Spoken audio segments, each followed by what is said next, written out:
Trading അക്കൗണ്ടിനെ കുറിച്ചാണ് നമ്മൾ ഈ ഒരു പ്രോബ്ലം ഡീൽ ചെയ്യുന്നത്. എന്താണ് ട്രേഡിംഗ് അക്കൗണ്ട് നമുക്ക് നോക്കാം. അത് മറ്റൊന്നുമല്ല, ഫിനാൻഷ്യൽ സ്റ്റേറ്റ്മെന്റ്സിന്റെ ഭാഗത്തിൽ ഒന്നാമത്തെ ഒരു ഫിനാൻഷ്യൽ സ്റ്റേറ്റ്മെന്റ് ആണ് ട്രേഡിംഗ് അക്കൗണ്ട്. ട്രേഡിംഗ് അക്കൗണ്ടിൽ നമ്മൾ ഗ്രോസ് പ്രോഫിറ്റ് എന്ന റഫ് ആയിട്ടുള്ള ഒരു ഏകദേശ പ്രോഫിറ്റ് അത് കണ്ടുപിടിക്കാൻ വേണ്ടിയിട്ടാണ് നമ്മൾ പ്രിപ്പയർ ചെയ്യുന്നത്.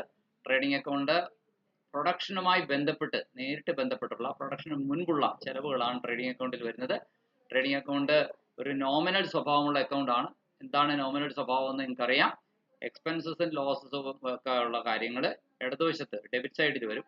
അതുപോലെ തന്നെ എന്താണ് ഇൻകവും ഗെയിനും ഒക്കെ തീർച്ചയായിട്ടും ക്രെഡിറ്റ് സൈഡിൽ ക്രെഡിറ്റ് ചെയ്യും. ആ രീതിയിലാണ്. അതുകൊണ്ട് ട്രേഡിംഗ് അക്കൗണ്ടിന്റെ തയ്യാറാക്കുമ്പോൾ നോക്കുക, ഇതുപോലെ ഒരു അക്കൗണ്ട് വരച്ചിട്ടാണ് നമ്മൾ തയ്യാറാക്കുന്നത്. ഇതിന്റെ ഇടതുവശത്ത് എന്ന് പറയുന്നത് ചെലവുകളാണ്, വലതുവശത്ത് എന്ന് പറയുന്നത് വരുമാനങ്ങളാണ്. ഇടതുവശത്ത് ആദ്യത്തെ ഐറ്റം ഓപ്പണിംഗ് സ്റ്റോക്ക് ആണ്. അത് കഴിഞ്ഞ രണ്ടാമത്തെ ഐറ്റം പർച്ചേസസ് ആണ്. പർച്ചേസസിൽ നിന്ന് പർച്ചേസ് റിട്ടേൺസ് കുറയ്ക്കണം. എന്നിട്ട് പർച്ചേസിൽ നിന്ന് പർച്ചേസ് റിട്ടേൺസ് കുറച്ചതിനെ നമ്മൾ പറയുന്നത് നെറ്റ് പർച്ചേസ് എന്നാണ്. കാരണം നമ്മൾ സ്ഥാപനം വാങ്ങിച്ച റോ മെറ്റീരിയൽ അല്ലെങ്കിൽ സാധനങ്ങൾ സ്റ്റോക്ക് അതിൽ കംപ്ലൈന്റും ഡാമേജും ഉള്ളത് നമ്മൾ റിട്ടേൺ ചെയ്യും. അപ്പൊ നമ്മുടെ ഈ വർഷത്തെ പർച്ചേസ് ആയിട്ട് നമ്മൾ റിട്ടേൺ ചെയ്തത് കണക്കാക്കൂല. അത് കഴിച്ച് ബാക്കിയുള്ളതാണ് നെറ്റ് ആയിട്ടുള്ള പർച്ചേസ്, ശുദ്ധമായ നമ്മുടെ ഈ വർഷത്തെ പർച്ചേസ് എന്ന് പറയുന്നത്. അപ്പോൾ പിന്നെ അത് കൂടാണ്ട് അപ്പൊ എന്തൊക്കെയാണ് ഓപ്പണിംഗ് സ്റ്റോക്ക്, പർച്ചേസസ്, പിന്നെ ഡയറക്റ്റ് എക്സ്പെൻസസ് ആണ്. എന്തൊക്കെയാണ് ഡയറക്റ്റ് എക്സ്പെൻസസ് എന്ന് എഴുതിയിട്ട് ഒരു കോള് എഴുതിയതിനു ശേഷം സാധാരണഗതിയിൽ വരാറുള്ള ഡയറക്റ്റ് എക്സ്പെൻസസ് ആണ് ഇവിടെ വന്നിരിക്കുന്നത്. വേജസ്, ഫാക്ടറിയിൽ തൊഴിലാളികൾക്ക് കൊടുക്കുന്ന കൂലിനെയാണ് വേജസ് എന്ന് പറയുന്നത്.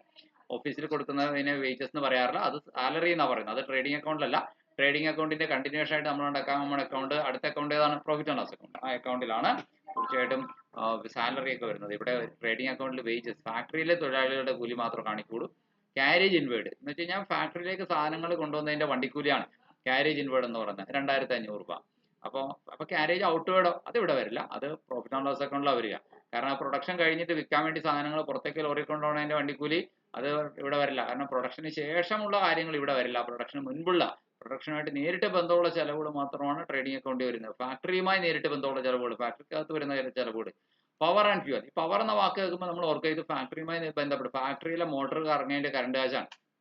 പവർ ആൻഡ് ഫ്യൂവൽ, ഇന്ധനം, ചിലപ്പോൾ പെട്രോളിയം അങ്ങനെയുള്ള ഡീസൽ ഒക്കെ ഉപയോഗിച്ചിട്ടായിരിക്കും യന്ത്രങ്ങൾ പ്രവർത്തിക്കുന്നത്. അപ്പൊ ഇന്ന് മറ്റെന്തെങ്കിലും ഇന്ധനം ഉപയോഗിച്ചിട്ടുണ്ടെങ്കിൽ, ഏതെങ്കിലും വാതക ഇന്ധനങ്ങളാണെങ്കിൽ അത് ഉപയോഗിച്ചിട്ടുണ്ടെങ്കിൽ തീർച്ചയായിട്ടും അതൊക്കെ ഫാക്ടറി പ്രൊഡക്ഷനുമായിട്ട് നേരിട്ട് ബന്ധമുള്ളതാണ്. അത്തരം ചെലവുകളൊന്നും ഓഫീസിൽ വരില്ല. ഓഫീസിൽ വരുന്ന ചെലവുകളൊക്കെ എവിടെ വരിക? ഇതിന്റെ കണ്ടിന്യൂഷൻ ആയിട്ട്, ട്രേഡിംഗ് അക്കൗണ്ടിന്റെ കണ്ടിന്യൂഷൻ ആയിട്ട് ഉണ്ടാക്കുന്ന അക്കൗണ്ടിൽ, പ്രോഫിറ്റ് ആൻഡ് ലോസ് അക്കൗണ്ടിലാണ് വരിക. ഇനി മാനുഫാക്ചറിങ് എക്സ്പെൻസസ്, പേരിൽ തന്നെയുണ്ട് മാനുഫാക്ചറിങ് നടക്കുന്ന സ്ഥലം എവിടെയാ? ഫാക്ടറി. നമ്മൾ നേരത്തെ പറഞ്ഞു ഫാക്ടറിയിൽ വരുന്ന ചെലവുകളെല്ലാം ട്രേഡിംഗ് അക്കൗണ്ടിലാണ്. അപ്പൊ ചെലവുകൾ എഴുതുന്ന വശമാണ് ഇവിടെ. ഓപ്പണിംഗ് സ്റ്റോക്ക് ചെലവാണ്. അതുകൊണ്ട് കാരണം ഓപ്പണിംഗ് സ്റ്റോക്ക് എങ്ങനെ ഉണ്ടായതാണ്? പണ്ടൊരിക്കൽ പണം മുടക്കി ചെലവ് ചെയ്ത് വാങ്ങിച്ചുകൊണ്ടാണ് ഇത് ഇപ്പോൾ സ്റ്റോക്ക് ആയിട്ടിരിക്കുന്നത്. അതുകൊണ്ട് ആ സ്റ്റോക്കിന്റെ മൂല്യം എന്ന് പറയുന്നത് ഒരു ചെലവ് തന്നെയാണ്. ഉൽപ്പാദനത്തിന് അത് ഉപയോഗപ്പെടുത്തുകയാണ് ഈ കൊല്ലം. ഉണ്ടോ? അപ്പൊ ഈ കൊല്ലത്തെ ചെലവിന്റെ കൂട്ടത്തിൽ ആ ഓപ്പണിംഗ് സ്റ്റോക്കിന്റെ വിലയും വരും. അത് ഓപ്പണിംഗ് സ്റ്റോക്ക് ചെലവ് വശത്ത് എഴുതണം. പർച്ചേസസ്, ഈ ഇരിക്കുന്ന സ്റ്റോക്ക് തികയാതെ വരുമ്പോഴാണ് നമ്മൾ കുറെ പണം ചെലവാക്കിയിട്ട് വീണ്ടും കുറെ സാധനം റോ മെറ്റീരിയൽ ആവാം അല്ലെങ്കിൽ വിൽക്കാനുള്ള സാധനങ്ങളാവും വാങ്ങിക്കുന്നത്. അപ്പൊ പർച്ചേസും ചെലവ് തന്നെയാണ്. അപ്പോൾ ഈ വശം മുഴുവനും ചെലവ് വശമാണ്. നോമിനൽ സ്വഭാവമുള്ള അക്കൗണ്ടാണ് ട്രേഡിംഗ് അക്കൗണ്ട് എന്ന് ഞാൻ പറഞ്ഞതിന്റെ കാര്യം ഇതാണ്. അതായത് debit all expenses, credit all incomes. Income ആണ്, ഇപ്പുറത്തെ വശത്താണ് ഇൻകം ഉള്ളത്. ഇൻകങ്ങളെല്ലാം ക്രെഡിറ്റ് ചെയ്യണം. എന്താണ് ഇൻകം? നമ്മൾ സാധനങ്ങൾ വിൽക്കുമ്പോൾ നമുക്കുണ്ടാകുന്ന വരുമാനം, സെയിൽസിലൂടെ കിട്ടുന്ന വരുമാനം. 92,000 രൂപയുടെ കച്ചവടം നടന്നു, പക്ഷെ അതിൽ 2,000 രൂപയുടെ കംപ്ലൈന്റ് ഉണ്ട്, ഡാമേജ് ഉണ്ട്, അല്ലെങ്കിൽ സാധനം മാറിപ്പോയി എന്നൊക്കെ പറഞ്ഞ് റിട്ടേൺ വന്നു. റിട്ടേൺ വന്നത് നമ്മുടെ ഈ വർഷത്തെ കച്ചവടമായിട്ട് കൂട്ടാൻ പറ്റില്ല. അപ്പൊ അത് കഴിച്ചിട്ട് 92,000 നിന്ന് 2,000 റിട്ടേൺ വന്ന് കഴിച്ചിട്ട് ബാക്കിയുള്ളത് നമ്മൾ ഈ വർഷം പ്യുവർ ആയിട്ട് വിറ്റതായിട്ട് കണക്കാക്കാൻ പറ്റുള്ളൂ.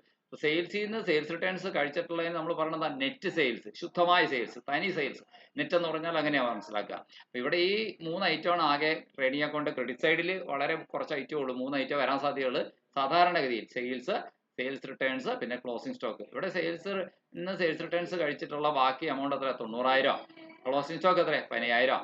വാസ്തവത്തിൽ ഈ സൈഡിലാണ് എമൗണ്ട് കൂടുതലുള്ളത്. അതുകൊണ്ട് 90ഉം 15ഉം കൂടി കൂട്ടി 1,05,000 ആണ് ഈ സൈഡ് കൂട്ടിയെടുക്കണം നമ്മൾ. ഇത് കൂട്ടിയെടുത്തിട്ട് ആ ടോട്ടല് നമുക്ക് എന്ത് ചെയ്യണം? ഇങ്ങോട്ടേക്ക് കൊണ്ടുവരണം. എന്നിട്ട് അതിൽ നിന്ന് അതവിടെ ഇവിടെ എഴുതി. ഇനി എന്താ ചെയ്യേണ്ടത്? ഈ ഗ്രോസ് പ്രോഫിറ്റ് കണ്ടുപിടിക്കാൻ വേണ്ടിയിട്ടാണ് നമ്മൾ. ഗ്രോസ് പ്രോഫിറ്റ് എങ്ങനെ കാണും? Carry down. ഇത് ബാലൻസ് ഫിഗർ ആയിട്ട് കണ്ടുപിടിക്കുന്ന ചെലവുകൾ ഓരോന്നും എഴുതി. ഓപ്പണിംഗ് സ്റ്റോക്കിന്റെ എമൗണ്ട് എഴുതി. നെറ്റ് പർച്ചേസസ് എന്ന് പറയുന്നത് 36 ൽ നിന്ന് 3 കുറച്ച് 33. ഡയറക്റ്റ് എക്സ്പെൻസസ് കോളൻ കൊടുത്ത് എഴുതിയേക്കുന്നത് എത്രയാണ്? Wages 4000, carriage inward 2500, power and fuel 1400, manufacturing expense ആണ്. അപ്പോൾ ഇതൊക്കെ നമ്മൾ റഫായിട്ട് ഒന്ന് കൂട്ടിയെടുക്കുക, വർക്കിംഗ് കോളത്തിൽ എവിടെയെങ്കിലും ഇട്ട് കൂട്ടിയെടുക്കുക, ഇത്രയും വരെ കൂട്ടിയെടുക്കുക. അപ്പോൾ കിട്ടുന്ന ആ സംഖ്യയിൽ നിന്ന് ഈ 1,50,000 കുറക്കുമ്പോൾ 48,500 രൂപ. ഇത് മുഴുവൻ ഇവിടെ മുതൽ ഇവിടം വരെയുള്ള ഐറ്റം ചിലവാണ്.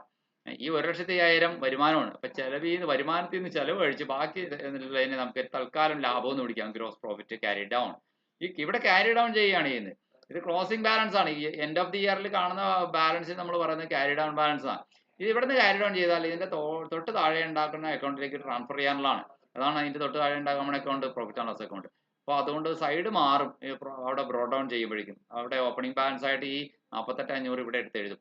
എന്നിട്ട് അതിന് ശേഷമാണ് ഒരു തുറന്ന അക്കൗണ്ട് ഉണ്ടാക്കുന്നത്. അതാണ് പ്രോഫിറ്റ് ആൻഡ് ലോസ് അക്കൗണ്ട്. അപ്പോൾ നമ്മുടെ ചോദ്യം വളരെ ക്ലിയർ ആണ്. പ്രിപ്പയർ ട്രേഡിംഗ് അക്കൗണ്ട് നമുക്ക് തന്നിരിക്കുന്ന ഓരോ ഐറ്റംസ് ഇതേപോലെ തന്നെ ഓപ്പണിംഗ് സ്റ്റോക്ക് എത്രയുണ്ട്, പർച്ചേസസ് എത്രയുണ്ട്, സെയിൽസ് എത്രയുണ്ട്, 92,000, സെയിൽസ് റിട്ടേൺസ് എത്രയുണ്ട്, 2,000. അതുപോലെ തന്നെ പർച്ചേസസ് എത്രയുണ്ട്, പർച്ചേസ് ചെയ്തെന്ന് വെച്ച് കഴിഞ്ഞാൽ നമ്മൾ വിൽക്കാൻ വേണ്ടിയിട്ട് മേടിക്കുന്ന സാധനങ്ങളാണ് പർച്ചേസസ് 36,000. സെയിൽസ് എന്ന് പറഞ്ഞാൽ നമ്മുടെ ഇൻകം ആണ്. അത് ഇൻകം സൈഡിൽ എഴുതേണ്ട ഐറ്റമാണ്. സെയിൽസിൽ നിന്ന് സെയിൽസ് റിട്ടേൺസ് കുറക്കണം.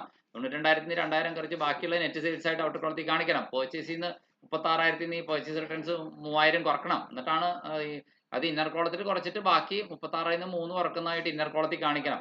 എന്നിട്ട് ആണ് ഔട്ടർ കോളത്തിൽ എന്ത് ചെയ്യേണ്ടത്, ബാക്കി 33,000 എന്ന് നമ്മൾ കാണിക്കേണ്ടത്. വേജസ് ഫാക്ടറിയിൽ വരുന്ന ചിലവാണ്, തൊഴിലാളികൾ കൊടുക്കുന്ന കൂലിയാണ്. അതുകൊണ്ട് ട്രേഡിംഗ് അക്കൗണ്ടിൽ വരുന്ന ഡെബിറ്റ് സൈഡിലെ ഐറ്റം ആണ്. കാരേജ് ഇൻവേർഡ് അതുപോലെ തന്നെ അകത്തേക്ക് സാധനങ്ങൾ മേടിച്ചുകൊണ്ടതിന് വണ്ടിക്കൂലിയാണ് 2,500 രൂപ. അപ്പോൾ തീർച്ചയായിട്ടും ആ 2,500 ട്രേഡിംഗ് അക്കൗണ്ടിലെ ഡെബിറ്റ് സൈഡിൽ കാണിക്കണം. ഐറ്റംസ് കണ്ടിട്ട് അത് ഏത് അക്കൗണ്ടിന്റെ ഏത് സൈഡിൽ എന്ന് കണ്ടെത്താനുള്ള ആ ഒരു തിരിച്ചറിയാനുള്ള കഴിവ് നമുക്ക് ഉണ്ടാക്കിയെടുക്കണം. പവർ ആൻഡ് ഫ്യൂവൽ എന്ന് വെച്ച് കഴിഞ്ഞാൽ ഫാക്ടറിയിൽ പവർ എന്ന വാക്ക് കണ്ടപ്പോൾ തന്നെ മനസ്സിലായി. അതേസമയം ലൈറ്റിംഗ് എന്ന ഇലക്ട്രിസിറ്റി ചാർജസ് എന്നൊക്കെ പറയുകയാണെങ്കിൽ നമ്മൾ ഓഫീസിൽ എടുക്കും, അത് പ്രോഫിറ്റ് ആൻഡ് ലോസ് അക്കൗണ്ട് എടുക്കും. പക്ഷെ അങ്ങനെയല്ല പറയുന്നത്. പവർ ആൻഡ് ഫ്യൂവൽ, ചിലപ്പോൾ മോട്ടോർ പവർ, ചിലപ്പോൾ മോട്ടീവ് പവർ എന്നൊക്കെ പറഞ്ഞാലും എന്താണ്, അത് ട്രേഡിംഗ് അക്കൗണ്ടിൽ എടുക്കേണ്ട കാര്യമാണ്.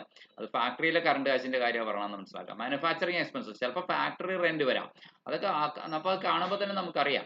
Octroi, royalty, customs duty, dock duty, ഇങ്ങനെയുള്ള ഐറ്റംസും ചിലപ്പോൾ വരാൻ സാധ്യതയുണ്ട് എവിടെ, ഈ ട്രേഡിംഗ് അക്കൗണ്ടിൽ. പക്ഷേ ഈ കണക്കിൽ തന്നേക്കുന്ന ഐറ്റംസ് ഇത്രയൊക്കെ ഉള്ളൂ. ഇനി ക്ലോസിംഗ് സ്റ്റോക്ക് 15,000.